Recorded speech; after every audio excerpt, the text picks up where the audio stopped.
Gloria al Señor, aleluya. Bendito sea el nombre de Jesús. Dios bendiga a toda la amable radio audiencia y televidencia de Bellavista Estéreo 103.6 frecuencia modulada. Hoy el programa El Justo por la Fe vivirá. Nuestro hermano John Gámez aquí en la parte de la técnica de la emisora, y tu hermano en Cristo, Blas Pesotti, te saluda. Gloria al Señor. Afírmese, hermano, tenga su Biblia y vamos al estudio que nos compete en esta mañana. Antes de hacer la lectura bíblica, quiero elevar preces, elevar una oración al Señor. Amado Dios y Padre glorioso, bendito y todopoderoso, Padre, gracias te damos, Señor, por tu amor, tu fidelidad y tu longanimidad y misericordia, Señor. Gracias, Padre, por la Iglesia de Cristo. Gracias por la obra redentora de Jesús en la cruz del Calvario. Gracias por estas promesas benditas que tú nos das en tu sagrada palabra, que son sí y amén, aleluya, fieles y dignas de ser recibidas, creídas y obedecidas, aleluya. Bueno, mi amado hermano, en el nombre de Jesús te saludo. Padre, extiende tu mano de poder sobre este programa. Tú eres mi hermano mayor, Jesús, y te pido que me ayudes en este programa en esta mañana. En el nombre de Jesús de Nazaret, toma a cada uno de los hermanos aquí en sintonía online para que ellos también reciban bendición de este estudio bíblico. En Cristo Jesús, amén, amén y amén. Bueno, amado, proseguimos con el estudio del libro de los Hechos, el juicio de Pablo, el juicio del apóstol Pablo. Aleluya, gloria al Señor. Quiero leer primero, ¿verdad?, el pasaje bíblico que está allí en Hechos, capítulo 22, el último verso, y leemos también los 5 primeros versos del capítulo 23.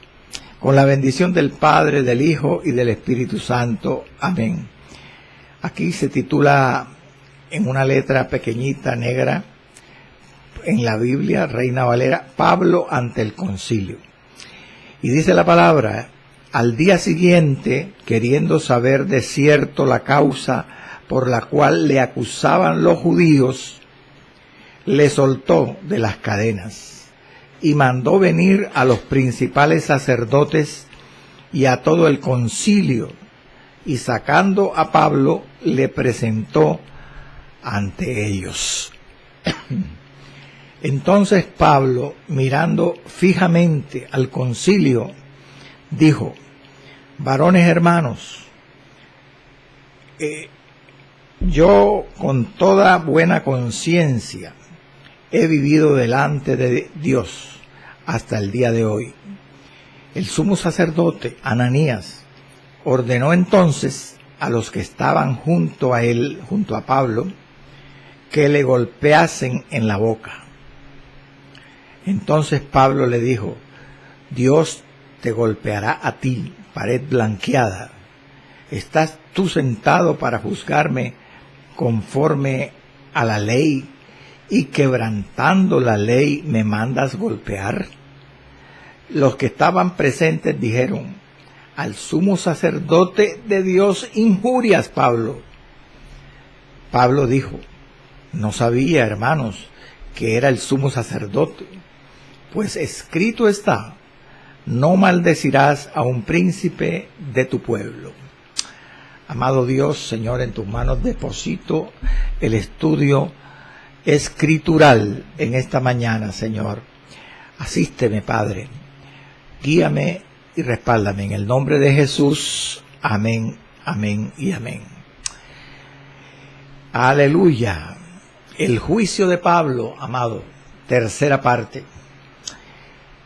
En las dos partes anteriores, los dos programas anteriores de este tema, el juicio de Pablo, he enseñado sobre el reclamo, sobre la apelación que hizo el apóstol Pablo al centurión y a los soldados que lo estaban atando con correas para azotarlo por orden del tribuno Lisias.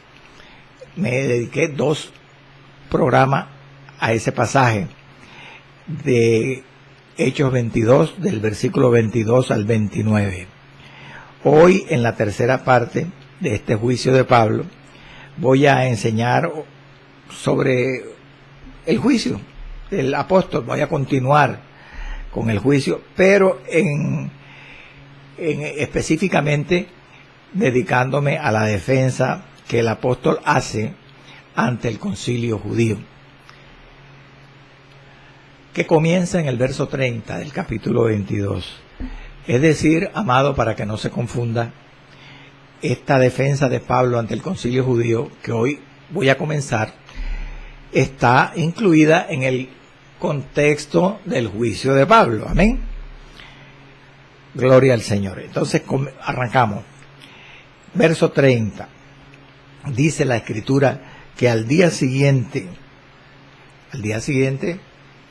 de el día donde Pablo casi que vuelve a ser linchado, después de haber dirigido un mensaje al pueblo judío. Allí el tribuno lo volvió a apresar y lo subió y lo introdujo con la ayuda de los soldados en la fortaleza. Esa noche estuvo allí Pablo en la fortaleza, y dice que al día siguiente, verso 30, queriendo saber el tribuno, desde luego, la causa por la cual le acusaban los judíos a Pablo, le soltó de las cadenas, dice, y mandó venir a los principales sacerdotes y a todo el concilio, y sacando a Pablo, le presentó ante ellos. Gloria al Señor. Aquí, en este verso, Pablo es llevado ante el Sanedrín, y Lisias convoca al Sanedrín, o mejor dicho, después que el tribuno convoca al Sanedrín, Pablo es llevado ante ese cuerpo gobernante judío. ¿Por qué? Ese es el orden. Porque dice el versículo 30, en la parte final, que el tribuno mandó, mire la parte final del verso 30, el tribuno mandó venir a los principales sacerdotes y a todo el concilio, y sacando a Pablo, le presentó ante ellos. Primero cita al Sanedrín y después saca al apóstol y lo presenta ante ese grupo de líderes judíos. Veamos con detalle, amado. Vamos a estudiar bastante la palabra y detalladamente esta mañana. Pablo, mire, había permanecido en el cuartel durante toda la noche, protegido por los soldados romanos. El cuartel quedaba dentro de la fortaleza Antonia, porque la fortaleza Antonia, o el castillo llamado así, era prácticamente el receptáculo, era del batallón romano. El batallón romano estaba acuartelado en esa fortaleza. Entonces allí pasó Pablo preso toda la noche. Mientras tanto, durante la noche, seguramente, como dicen los escriturarios, los tratadistas, el comandante Lisias tuvo tiempo para reflexionar sobre el caso del preso Pablo y tratar de buscar una solución a este problema que él tenía bastante grande. Entonces ahora, en la mañana siguiente, seguramente él estaba convencido, después de tantas reflexiones durante la noche, que los desórdenes provocados por los judíos contra Pablo se debían a razones teológicas, es decir, a razones relacionadas con las Escrituras, como ya lo he mencionado anteriormente. Por lo tanto, dice la Escritura en el verso 30 que al día siguiente trató el comandante romano de solucionar este asunto convocando al consejo judío y presentando a Pablo ante este grupo gobernante. Gloria al nombre del Señor para siempre. Vayamos directamente a la Escritura. Vamos a ir desgranando. El verso 30 comienza diciendo que al día siguiente, queriendo el tribuno saber de cierto la causa por la cual le acusaban los judíos. Así comienza el versículo 30. Queriendo saber verdaderamente la causa por la que le acusaban los judíos a Pablo. ¿Por qué él quiso saber la causa? Porque el comandante tenía una obligación imperiosa de hacer una investigación. Y habían varias razones, y dos razones principales era que el comandante tenía que averiguar la causa por la que acusaban a Pablo. Primero, porque él era un oficial romano que presidía las fuerzas militares romanas estacionadas en Jerusalén. Y precisamente él era entonces responsable responsable ante su superior, el gobernador, el procurador de Judea, de cualquier revuelta que se produjera allí en Jerusalén. Esto le imponía una necesidad, una urgencia de hacer una investigación. Tenía que dar cuenta ante su superior, que era el procurador de Judea, Antonio Félix, en ese tiempo, de esta revuelta que se había armado ya el día anterior, que casi que mataban a Pablo. Y había otra razón que le imponía una obligación firme de hacer esta investigación, y era que él ahora, el tribuno, el chiliarca, sabía perfectamente bien que Pablo era un ciudadano romano, y como un entendido en los asuntos romanos, él sabía perfectamente que Pablo tenía muchos derechos que le concedía la ciudadanía romana. Entonces él, como un líder del gobierno romano, el tribuno, era responsable de guardar la vida de este preso, ciudadano romano. Conclusión: el tribuno Lisias tenía una obligación mayor de guardar la vida de Pablo, puesto que Pablo, ahora él sabía que era un ciudadano romano. Por eso dice la Escritura aquí en el verso 30, que él quiso saber de cierto la causa por la cual le acusaban los judíos. Más le valía, por las razones que estoy dando.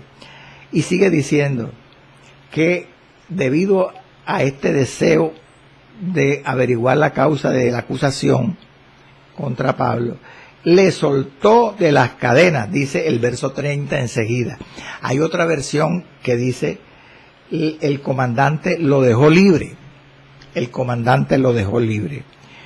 Aquí, si usted es un lector de la Escritura, del libro de los Hechos, y quiere conocer de letra menuda, seguramente usted me podría decir a mí, no sé, hermano, en el verso 29 de este mismo capítulo 22, se dice que luego, cuando Pablo iba a ser azotado y el tribuno se enteró de que Pablo era un ciudadano romano, dice el verso 29, me dirá usted a mí, que se apartaron de él los que le iban a dar tormento, dice el verso 29, hermano, y aún el tribuno, al saber que era ciudadano romano, también tuvo temor de haberle atado. Y me seguirá diciendo usted a mí, como este versículo dice así, da la impresión de que allí en ese momento, el día anterior, cuando el tribuno se arrepintió, ¿verdad? Tuvo temor de haber atado a Pablo, lo hubiera desatado, porque tuvo temor de haberle atado, lo hubiera dejado sin cadenas. Entonces, ¿por qué usted dice ahora, en el verso 30, que cuando es presentado por el tribuno ante el concilio de Jerusalén judío, al día siguiente, el tribuno le soltó de las cadenas? Si ya se da a entender en el verso 29 que el día anterior, cuando iba a ser atado, él tuvo temor de haberle atado, o sea, como si lo hubiera desatado del día anterior. Parece una repetición, ¿cómo es eso? Bueno, le voy a explicar. En el verso 29, el día anterior, al parecer, dicen los tratadistas, como ahí leí el verso 29 nuevamente, dice, los soldados, al saber que Pablo era un ciudadano romano, recibieron orden del tribuno que soltaran a Pablo. Por eso dice, tuvo temor el tribuno de haberle atado, pero no de las cadenas, sino, dicen los tratadistas, que le soltó de la columna de los azotes, porque a él lo habían atado con correas y lo habían al mismo tiempo atado supuestamente a una columna donde lo iban a azotar, ya sea tendido en el piso o vertical de pie. Entonces, eso es lo que dicen los intérpretes, que el verso 29 se refiere a esta soltada de la columna de los azotes. O sea, tuvo temor de haberlo atado a la columna para azotarlo, pero no lo soltó de las cadenas. O sea que él, en otras palabras, cuando lo soltó, cuando el tribuno dio la orden el día anterior de que lo soltaran de la columna de los azotes, lo trasladó atado con cadenas a la fortaleza Antonia, donde permaneció toda la noche atado con cadenas, y ahora en el verso 30, al día siguiente, sí le suelta de las cadenas. Amén. Entonces fíjese cómo debemos interpretar los pasajes, los versículos. Entonces el verso 30, cuando ahora dice que le soltó de las cadenas, dice otra versión, lo dejó libre, el comandante lo dejó libre.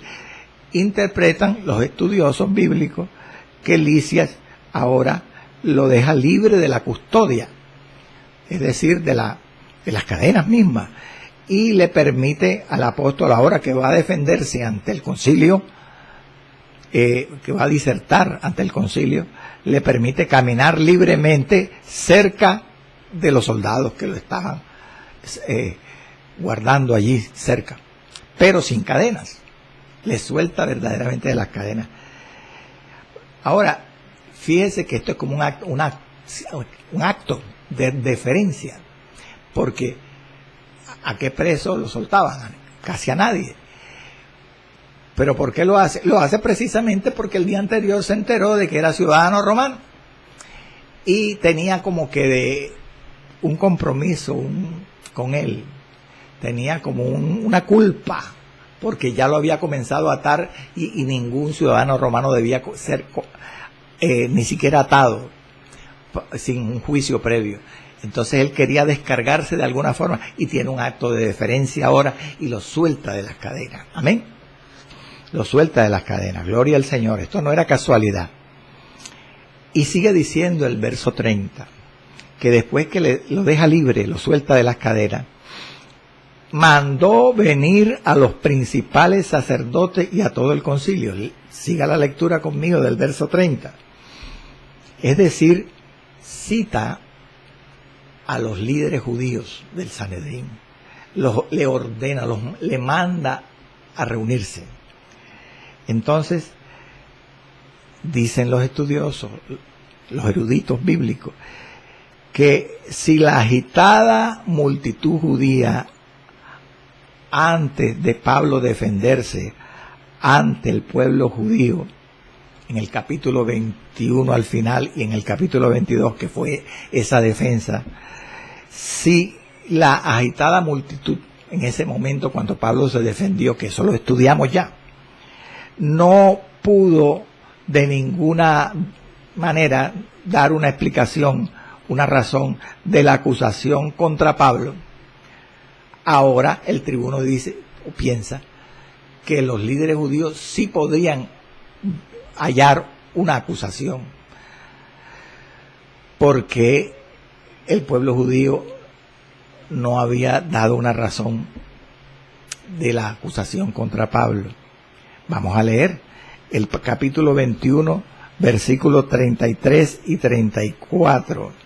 21, 33 y 34. Dice que cuando el tribuno rescató a Pablo de la chusma que le iban a matar, entonces él llegó, el tribuno, y le prendió y le mandó atar con 2 cadenas. Estoy leyendo Hechos 21, 33 y 34. Le mandó atar con 2 cadenas y preguntó a la multitud que lo estaba casi que linchando quién era y qué había hecho, quién era Pablo y por qué lo querían matar. Pero entre la multitud unos gritaban una cosa, otros otra, y como no podía entender el tribuno nada de cierto a causa del alboroto, le mandó llevar a la fortaleza. Eso ocurrió el día anterior, antes de Pablo defenderse ante el pueblo judío. Él no se pudo enterar, la multitud no dio una razón, porque no estaban ni de acuerdo entre sí sobre qué tenían contra Pablo. Entonces ahora dicen los estudiosos que si ese día anterior, como acabé de recordarle, de leer ese versículo, la multitud no pudo dar una razón, él ahora llama a los líderes judíos que él sabe que tienen una razón.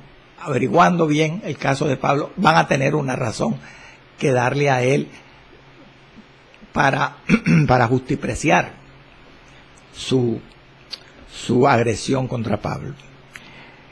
¿Por qué, hermano? Me preguntará usted a mí.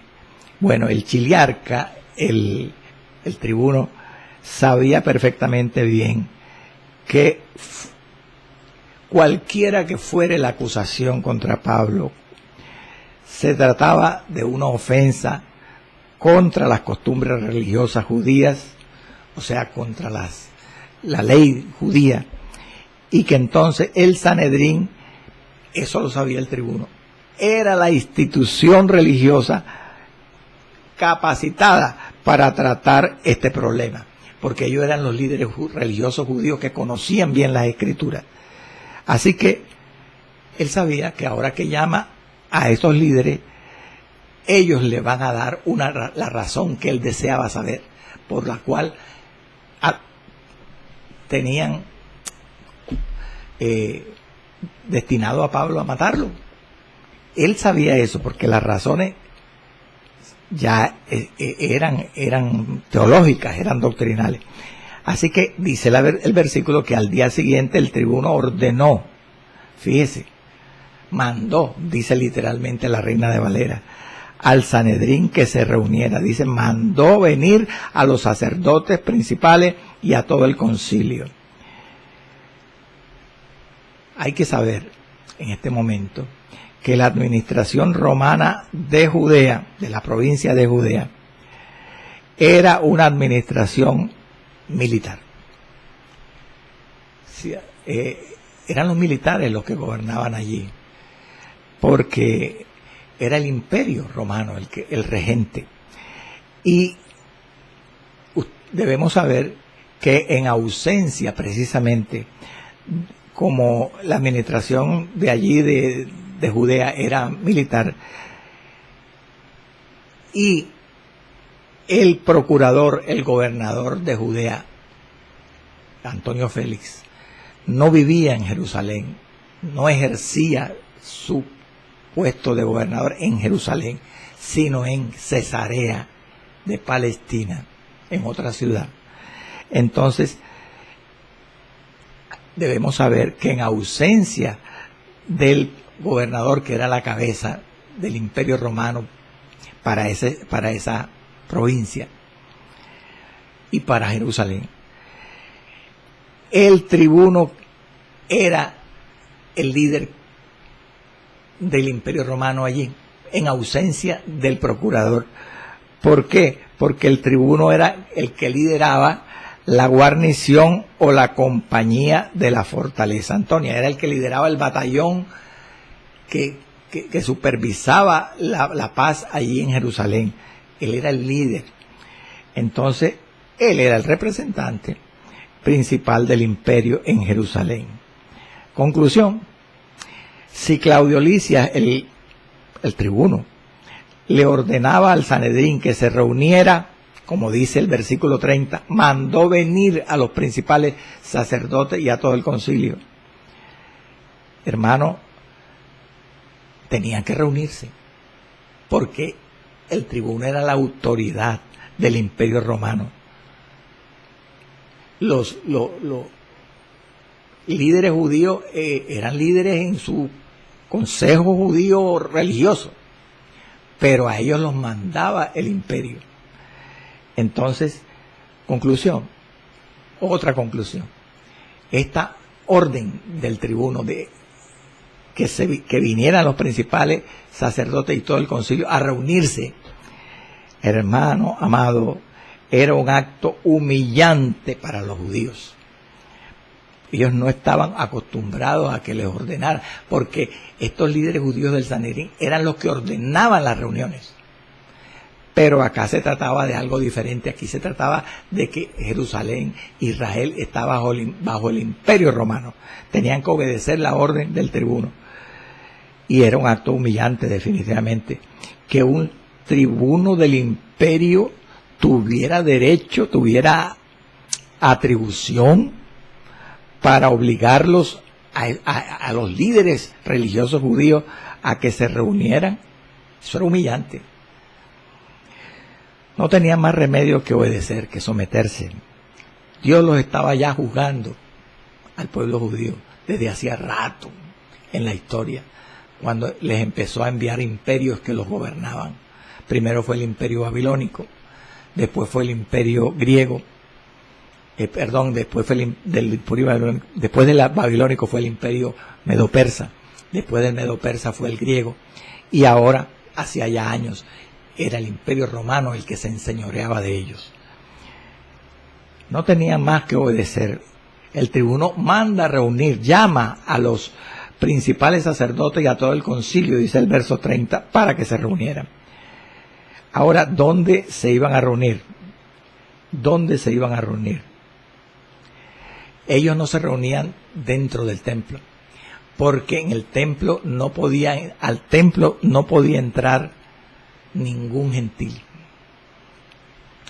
A los atrios interiores, me refiero, del templo, no podía, al lugar santo.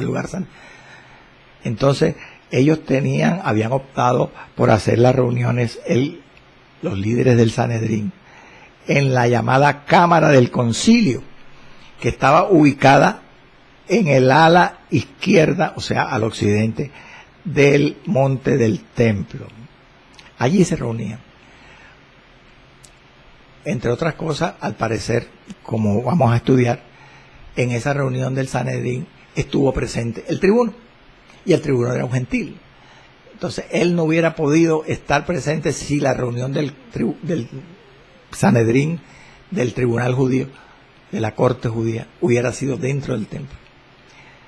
Menos mal que se congregaban, como le digo, en la cámara del concilio, en la parte izquierda, en el ala izquierda del templo. Ahí sí podían estar los gentiles. Ahora, sigue diciendo, escuche el verso 30. Y sacando a Pablo, o sea, después que llama a todo el concilio y a los principales sacerdotes, que se supone que ya estaban estos líderes judíos allí, como le digo, en la cámara del concilio. Entonces, él trae a Pablo dice el verso 30 al final, y sacando a Pablo, le presentó ante ellos. Mire, hay algún intérprete que dice que esta frase de este verso, sacando a Pablo, el tribuno, atado con cadena, le presentó ante ellos, o sea, ante los judíos del Sanedrín, da a entender, dicen algún intérprete, que no es seguida esa interpretación por la gran mayoría de intérpretes, que el oficial romano aquí se da a entender que entregó a Pablo, al preso Pablo, que era un ciudadano romano, al juicio del Consejo Judío, del Concilio Judío, y se lo dejó a ellos allí y se fue. No, de ninguna manera, hermano, porque ya veremos que todo da a entender que el tribuno estuvo presente allí, desde lejitos, pero viendo y oyendo todo lo que sucedió en la defensa de Pablo ahora ante el Concilio Judío. ¿Por qué? Porque lo único que consta, lo podemos confirmar con la Escritura, en el contexto del libro de Hechos, es que el tribuno Lisias, hermano, quería aclarar la clase de acusación que se le hacía al apóstol Pablo. Vamos a la palabra. Capítulo 23, versículos 28 y 29. Esto es algo que viene después, que ya estudiaremos, pero que yo quiero leerle. Se trata de una parte de una carta que hizo el tribuno Lisias cuando envía a Pablo al gobernador de Judea, a Félix, y dice así: y queriendo saber el tribuno Lisias la causa por qué le acusaban, dice el mismo Lisias que escribe la carta, le llevé al concilio de ellos. Lo que está pasando ahora, lo dice esta carta. Y hallé que le acusaban a Pablo por cuestiones de la ley de ellos, pero que ningún delito tenía digno de muerte o de prisión. Queda a entender esas palabras del tribuno.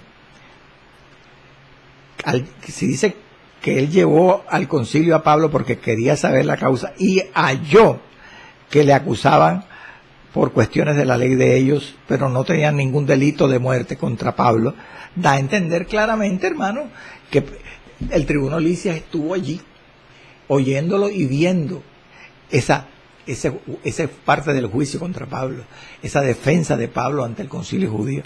Luego, no es verdad lo que dice algún intérprete, que porque el verso 30 dice que sacando a Pablo le presentó ante ellos, dice que lo dejó ahí y se fue. No, él se quedó ahí. Entre otras cosas, como vemos por el contexto, él fue quien ordenó la reunión del tribunal judío, del Sanedrín. Y además quería saber la causa, tenía que permanecer allí. Y eso es lo que definitivamente da a entender el verso 10. Fíjese que el verso 10 nos confirma lo que estoy diciendo. Que el tribuno estuvo presente en la defensa de Pablo aquí ante el concilio. Vamos a leer el verso 10. Al final de la reunión de la defensa de Pablo, vea lo que dice el verso 10. Que se armó una discusión. ¿Y qué hizo el tribuno? Escuche. Y habiendo grande disensión, eso lo estudiaremos más adelante, habiendo gran disensión, desacuerdo, violencia, el tribuno, teniendo temor de que Pablo fuera despedazado por ellos, mandó que bajasen soldados y le arrebatasen de en medio de ellos y le llevasen a la fortaleza. ¿Qué te da a entender ese verso 10? Si él se dio cuenta que había discusión, desacuerdo entre la multitud en esta defensa de Pablo ante el concilio, y ordena a algunos soldados, como dice este verso, que lo tomasen, lo arrebatasen y lo metieran en la fortaleza. Quiere decir que él estuvo allí, hermano. El tribuno estuvo viendo, él no se fue, él se quedó allí. Mire cómo la palabra es perfecta, hermano. La palabra ella misma se explica sola. Ella es su propio intérprete. Le dije al comienzo que íbamos a estar estudiando con detalle esta pasaje, esta parte del juicio de Pablo. Y ahora incluso tengo que recordar que el versículo 30 no termina allí, sino que después que él dice el verso 30, que sacó a Pablo, el tribuno, y le presentó ante ellos, ahora termina el verso diciendo, y sacando, no, esa es la parte final.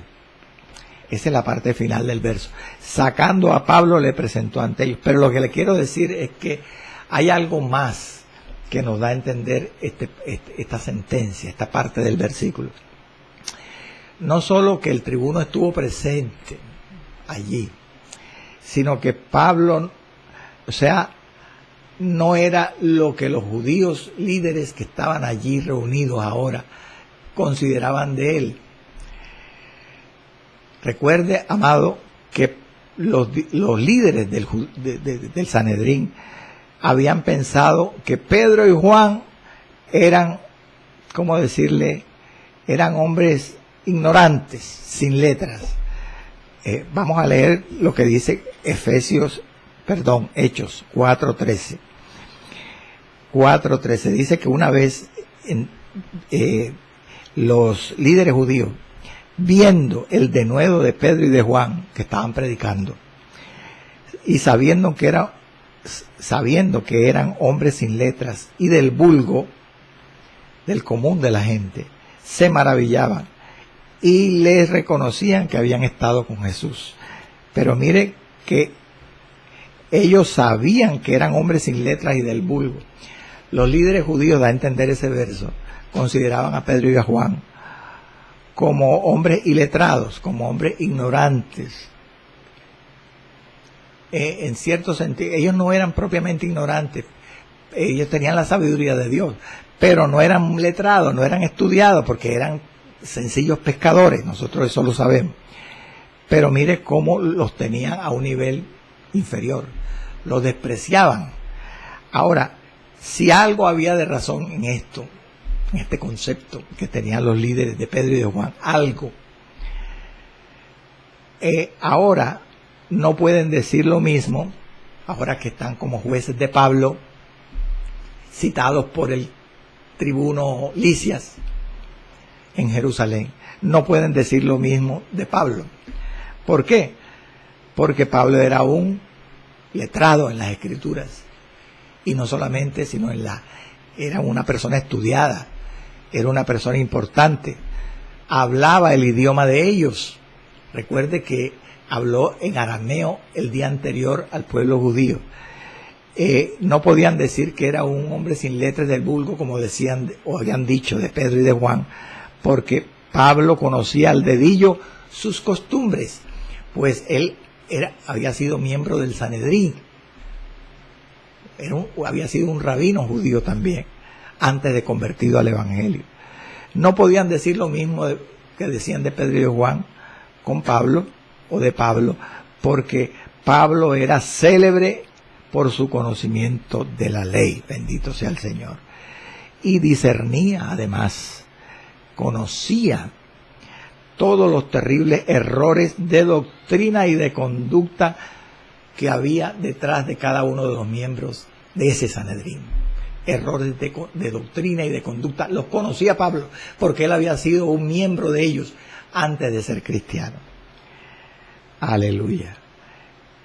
Sin embargo, a pesar de que no podían decir lo mismo de Pablo que lo que dijeron de Pedro y de Juan, estos líderes, para ellos, el apóstol Pablo era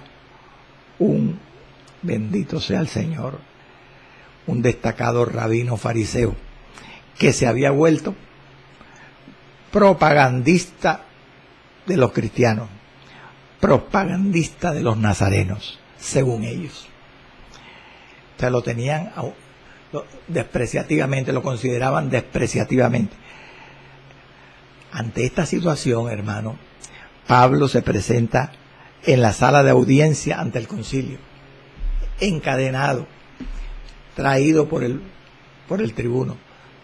Pero el tribuno le suelta de las cadenas, como dice el pasaje.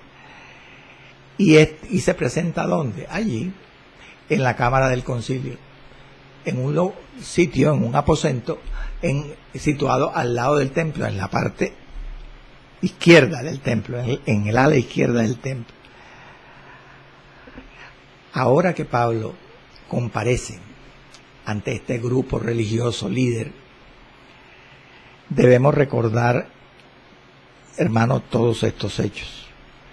Debemos recordar todos estos hechos que lo estoy mencionando para tener una visión correcta y exacta de la escena, para entender mejor esta defensa de Pablo ante ellos, ante este cuerpo gobernante, en el contexto del juicio contra él.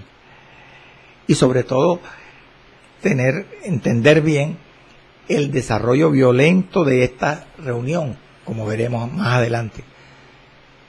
Hay que saber los detalles. Y aún más, debemos recordar cómo estaba compuesto el Sanedrín. El tribunal judío, llamado concilio, consejo judío o asamblea judía, estaba básicamente compuesto por sacerdotes superiores, sumos sacerdotes, por escribas, saduceos y por ancianos. 4 tipos de personajes. La casta o el linaje de los sacerdotes superiores, llamados sumos sacerdotes, tenían derechos hereditarios. Si usted no lo sabía, ellos iban heredando el sumo sacerdocio por herencia, o sea, hereditariamente. Es decir, por así decirlo, la casta de los sumos sacerdotes en este tribunal judío era una oligarquía dominante, por decirlo así. Ahora, los ancianos, ¿quién eran los ancianos? Pues eran personas venerables, respetables, que habían sido rabinos y que enseñaban las escrituras en las escuelas de Jerusalén. Eso eran los ancianos. Los escribas, bueno, ya yo lo he mencionado antes, los escribas eran copistas o intérpretes de la ley judía. Y la mayoría de ellos eran escribas. Bendito sea el Señor. La mayoría de ellos, eran del partido de los fariseos. La mayoría de estos copistas o intérpretes de la ley eran del partido de los fariseos, de la secta de los fariseos. Y los saduceos, ¿quiénes eran, hermanos? Lo menciono de último, pero eran los que iban de primero, porque los saduceos eran los gobernantes, eran los más influyentes de los líderes religiosos judíos, tanto que en la historia del Sanedrín judío, la mayoría o casi todos los presidentes del Sanedrín fueron sumos sacerdotes y fueron saduceos.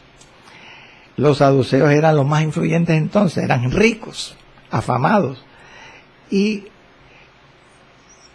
tenían también sus expertos legales, sus expertos en la ley, pero, o sea, que conocían las escrituras, pero interpretaban las escrituras de judías diferente a los fariseos, los saduceos, porque para los saduceos los únicos libros canónicos o inspirados del Antiguo Testamento, escuche, eran los libros de Moisés, eran los 5 libros del Pentateuco. Para los saduceos, los libros históricos y poéticos y los libros proféticos no eran inspirados. Ellos aceptaban nada más los 5 libros de Moisés. Sin embargo, eran los líderes. Fíjese usted, qué contrasentido. Bendito sea el nombre del Señor para siempre. Aleluya. Ahora que Pablo es llevado ante el Sanedrín, sigue los versículos con los que comienza el capítulo 23, los 5 versos que leí al comienzo. Y allí en esos 5 versos se trata una parte importante de esta defensa de Pablo ante el concilio judío, y es la comparecencia. Pablo es presentado ante el Sanedrín. En el verso 30, Pablo es traído por el tribuno Lisias ante el Sanedrín, después de haber citado o ordenado reunirse al Sanedrín allí. Ahora en los versos 1 al 5 del capítulo 23, Pablo es presentado ante el Sanedrín judío. Él comparece. Aquí, en este pasaje, en estos 5 versos, existe un intercambio fuerte, un incidente mejor, entre el apóstol Pablo y el sumo sacerdote, que ha dado mucho que hablar y que nos va a llevar cierto tiempo para aclarar ciertas cosas. Bendito sea el nombre del Señor para siempre, aleluya. Entonces, leamos lo que dice, gloria al Señor para siempre. Dice, aleluya, el verso 1.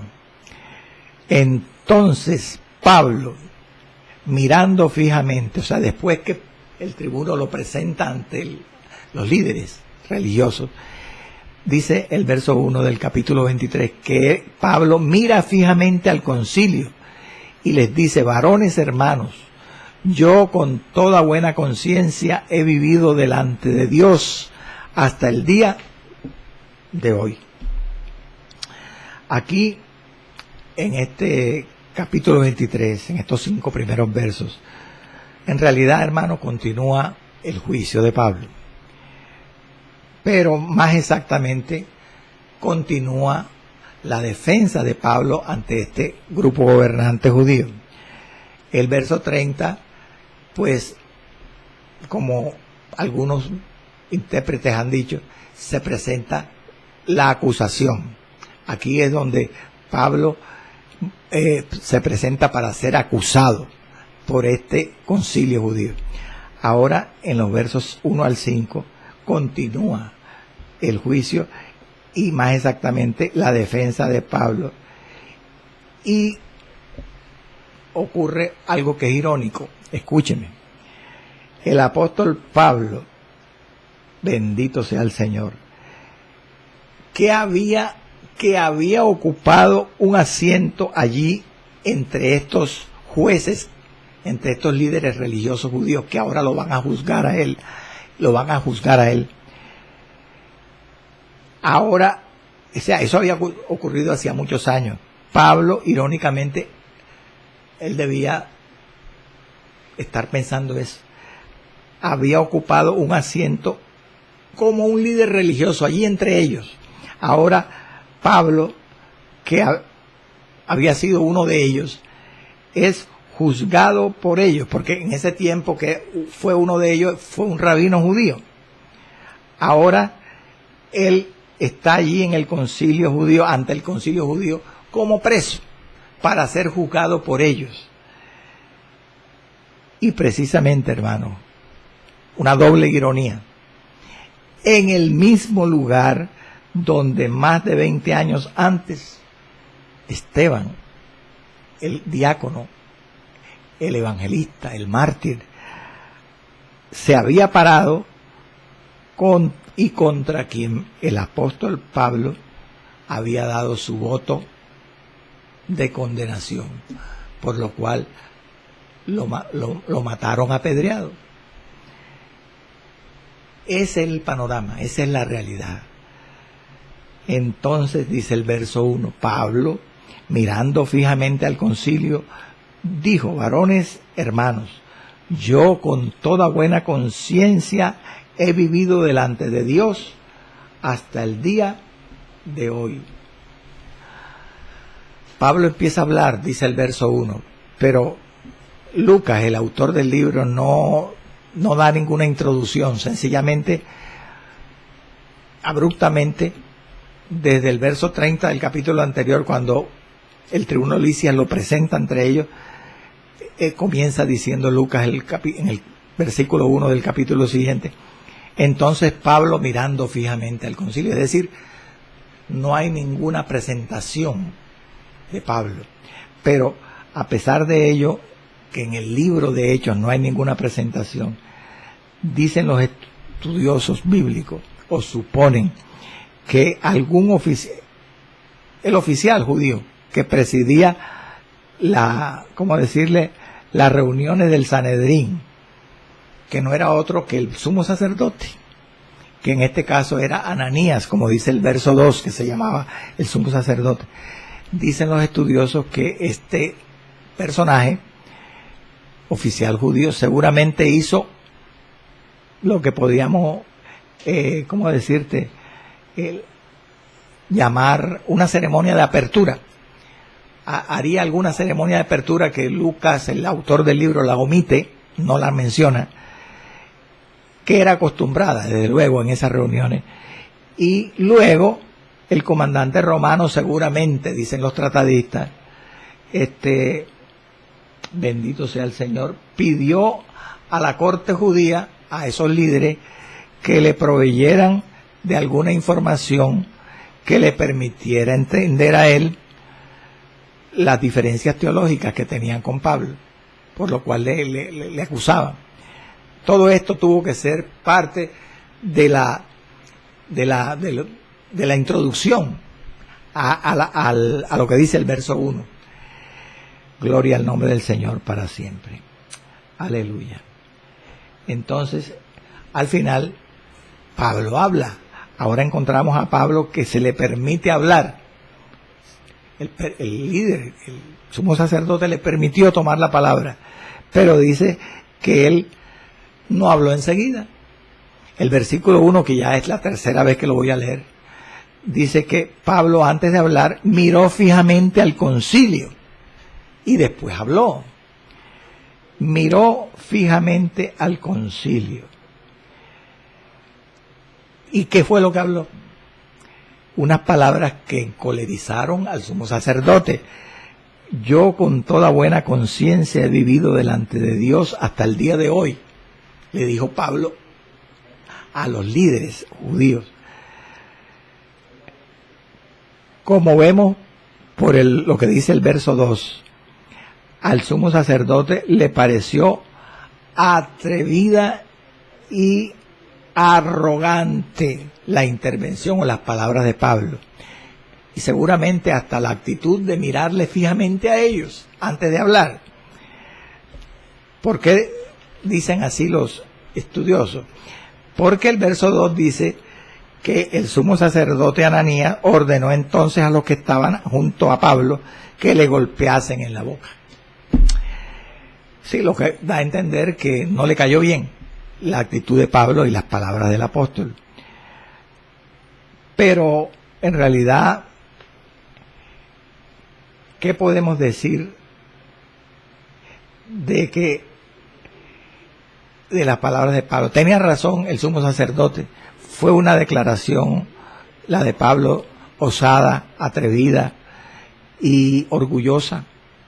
Bueno, examinando el contexto del libro de los Hechos, escuche, Pablo hizo una declaración semejante, parecida, similar, poco tiempo después, en el libro de los Hechos, en el capítulo 24, ante el procurador de Judea, Félix, o Antonio Félix.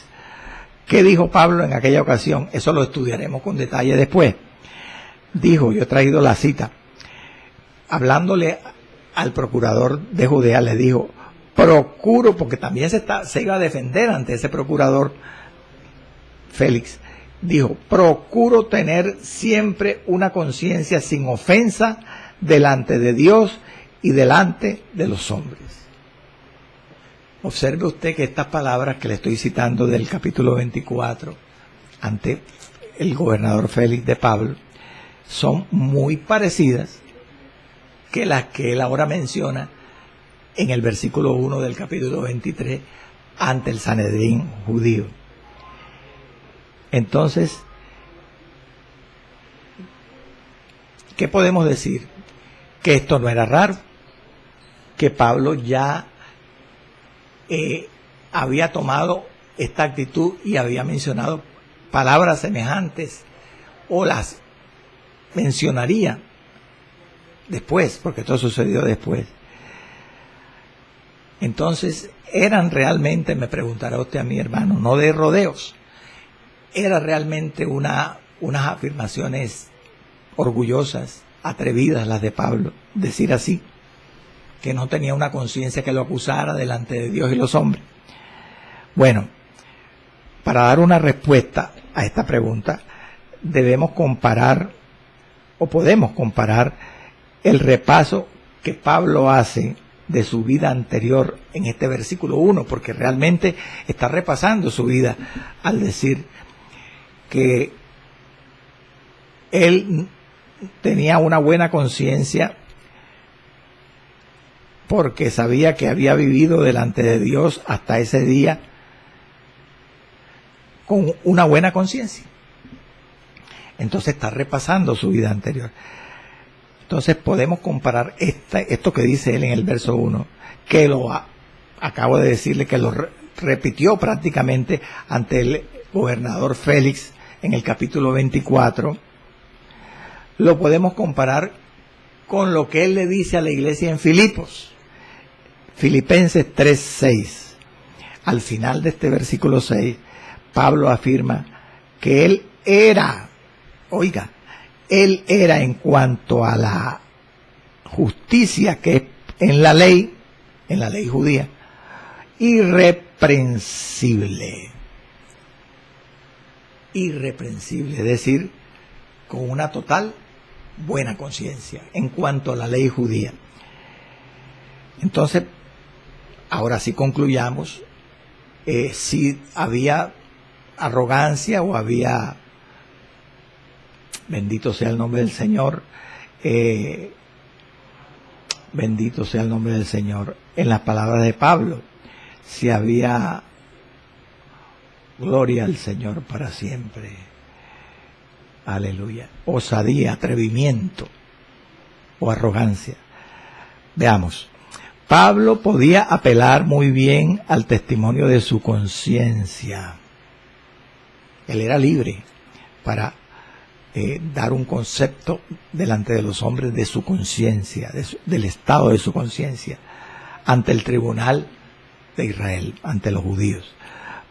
Porque la conciencia, por definición, porque ¿qué es la conciencia? Es un conocimiento interno del hombre que le indica, en este caso a un creyente cristiano, lo correcto o lo equivocado de sus acciones. Todo cristiano es libre para dar un concepto de cómo está su conciencia delante de los hombres. Es libre. Pero, escuche, Pablo no podía confiar en esa justicia propia de él para justificarse ante Dios, ante el tribunal celestial. Son dos cosas diferentes. Él mismo lo dice en Filipenses 3:9. Mire, le leo. Filipenses 3:9. Pablo afirma aquí, en este versículo, que él iba a ser hallado en Cristo, no teniendo mi propia justicia, dice, y yo ser hallado en Cristo, no teniendo mi propia justicia, que es por la ley, sino la que es por la fe de Cristo, la justicia que es de Dios por la fe. ¿Qué dice Pablo aquí? Pablo aquí está afirmando que él, al estar en Cristo, al ser cristiano, él era justificado por su propia justicia, que procedía de la ley judía. Ahora,